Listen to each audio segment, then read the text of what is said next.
Sejam bem-vindos aos 5 minutos. Nós vamos falar agora do gasto eleitoral. Olha só para você ver, reportagem da Folha de São Paulo. Segundo eles, o gasto eleitoral eleva o bem-estar social e reduz a pobreza.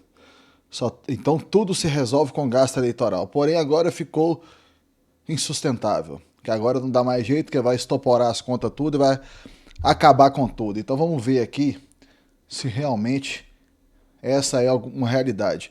Vou fazer algumas considerações aqui com vocês.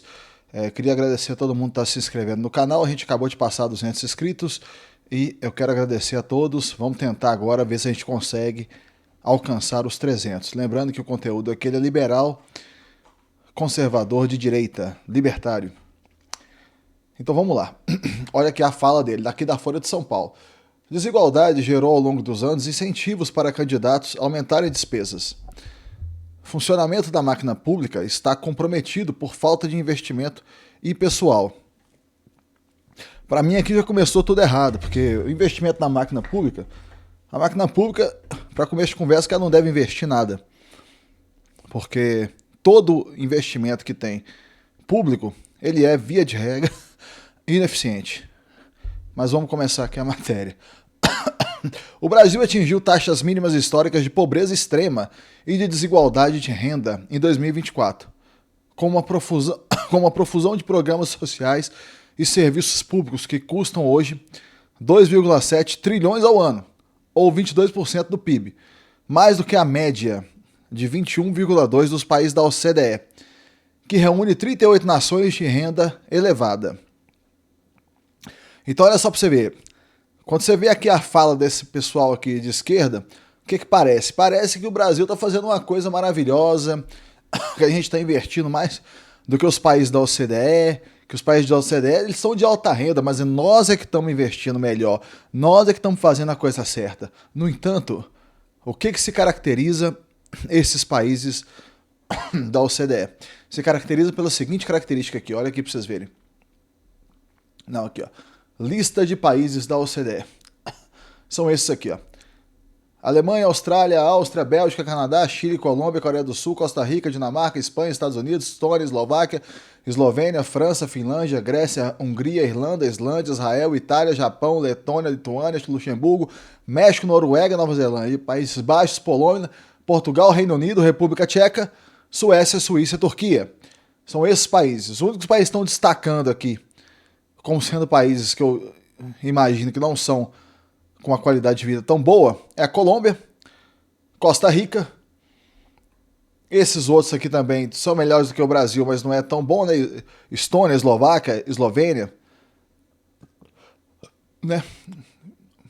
A Polônia, mas ainda bem melhor do que o Brasil. República Tcheca, mas ainda bem melhor do que o Brasil. Turquia, né? Também é um país com a renda mais baixa. Mas se você pegar aqui a maioria desses países, muitos desses, igual a Turquia ou a Colômbia, eles podem ter entrado na OCDE mais recentemente para tentar melhorar de vida, porque lembrando que existe uma série de requisitos, pré-requisitos de liberdade econômica para se entrar na OCDE. E o Brasil, quando estava com o Bolsonaro, a gente estava tentando entrar na OCDE, estava tentando começar a preencher esses pré-requisitos, porém o que aconteceu foi que, agora com a entrada do Lula, ele eliminou totalmente essa tentativa e falou que está querendo entrar, quer participar, que vai dar relevância para os BRICS. Não é para nenhuma tentativa de entrada na OCDE. Olha lá, a contrapartida para a melhora consistente dos indicadores sociais nas últimas décadas foi o aumento da carga tributária. Eu já coloca, o aumento da carga tributária é coisa boa, né? E do endividamento público, que coloca o país diante de grave crise fiscal, sem que haja muito espaço para seguir aumentando impostos. Ah, meu Deus do céu, não tem muito espaço mais não, gente, olha só. Será que ele está descobrindo a curva de Laffer? O que vocês acham que é?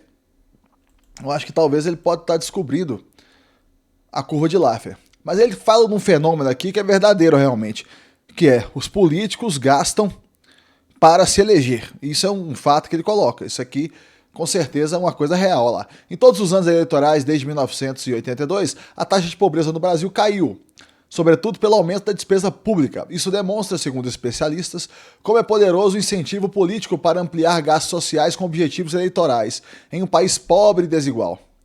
Essa estratégia, porém, criou uma armadilha. Gastos, rombos fiscais e endividamento crescentes vêm estrangulando investimentos públicos em infraestrutura e na máquina estatal convencional, encolhendo órgãos que atendem o dia a dia da população.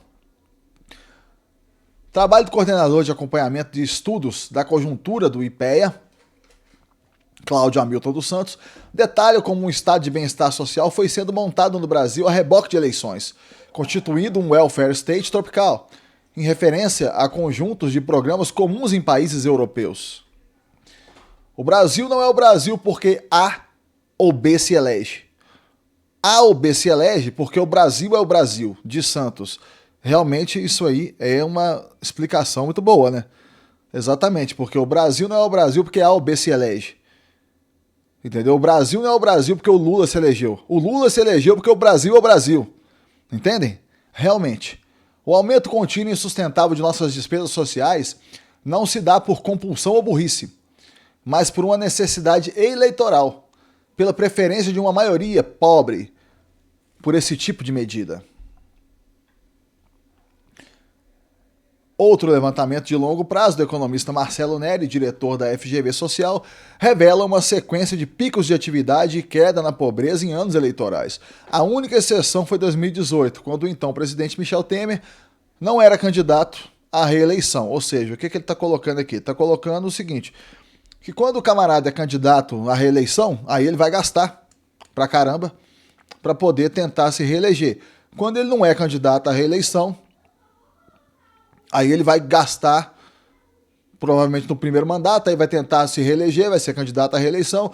No segundo, quando ele não é candidato à reeleição, ele vai... O Temer foi um caso diferente, porque ele foi um mandato meio tampão, né? Mas o que acontece, por exemplo, quando você não tem a reeleição, é que você tenta colocar o seu apadrinhado político, igual, por exemplo, o Lula colocou a Dilma.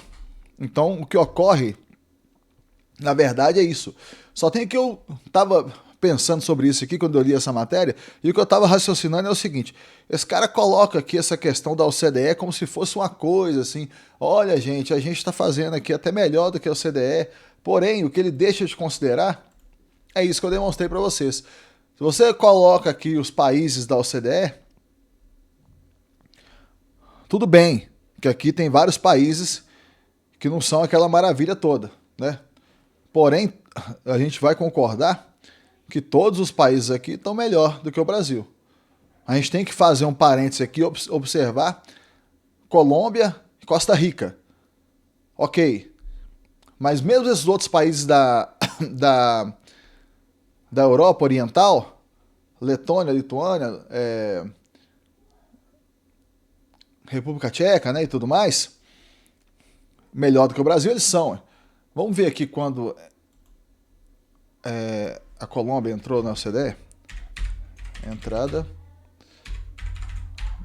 Colômbia, OCDE. Olha só, ocorreu oficialmente em abril de 2020. Então você vê que tem pouco tempo, ou seja, não deu tempo ainda da Colômbia melhorar de vida, né? Vamos colocar aqui, entrada Costa Rica. Costa Rica, OCDE. Olha lá, 2021. Mesma coisa, vamos ver aqui a Turquia.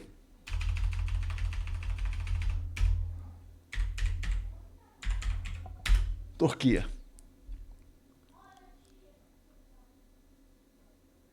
Não, entrada Turquia OCDE, desculpa, eu não coloquei OCDE. OCDE. Vamos lá. Turquia é membro da OCDE desde 1961. Então, o ponto que a gente tem aqui fora do escopo do que a gente está colocando aqui é a Turquia. Os outros países, não. Os outros países, todos eles, né? Mesmo os países mais que não são tão desenvolvidos assim da Europa, como por exemplo uma Grécia da vida, né?